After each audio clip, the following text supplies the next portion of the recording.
Paano po ulit? Hindi. Ay, medyo sorry. Wait, let's go back here para makita naman tayo ng mga fans Ay, natin. ayun. Hello, guys! Okay ba siya? Number ko, bigay ko. Laro kami direct, laro ha? Enjoy ang Hello! I-chat ko sa'yo. Ayan, balik na sa atong word of the day. Guys, it means I love you or mahal kita in Bisaya. Medyo mahirap siya, but it goes like this. Hihigugma tika. Tika yan. Tika. Hihigugma. Tika. Yes! Pero mostly naman sa mga Cebuanos, we just say, I love you, I love you, I love you. I love you. I love you. I love you. I love you. Okay. Guys, I love you na mo. Sabay-sabay tayo doon sa...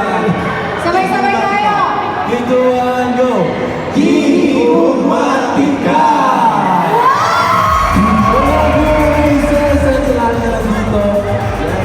Grabe. Guys, ang hirap na na. Nakuha nila in 5 seconds. Grabe talaga yung BGYO. Guys, let me just say, your talent is just undeniable. Nakikita ko lang kayo dito sa gilid and grabe yung energy nyo, yung advancements nyo. Sana we could have a little bit of your talent. Kahit 5% lang ng talent nyo, magiging super thankful na ako mga Cebuanos. And guys, ano ba? Kasi meron akong gustong malaman ng mga pick-up lines from you guys. Ay, yeah. Meron ba kayong Wala! Dito ba? Oh my God! Maganda talaga kami yan. Meron ba? Sino pa ba namin sa pick-up lines, guys? Kasi syempre, yung mga Cebuanos mahilig sa pick-up lines. Di ba, guys? Yes! Si Nate ang maunang mag-pick up line. Nate, ipakita mo na yan. Okay. Nate, ikaw ang bunot ngayon, Nate. Ikaw ang unang bunot for the day. Pick-up line number 1. Let's go! Aces! Nata ka ba? Bakit? Kasi kapag ngumingiti ka, nata, tamaan ako.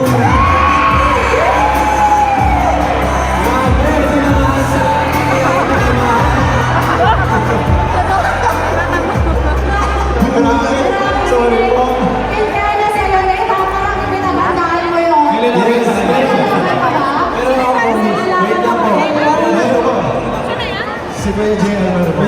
Ako po meron akong gustong sabihin. Gusto ko lang po sabihin na makapuno kayong lahat. Dahil kayo ang makapupuno ng buhay namin.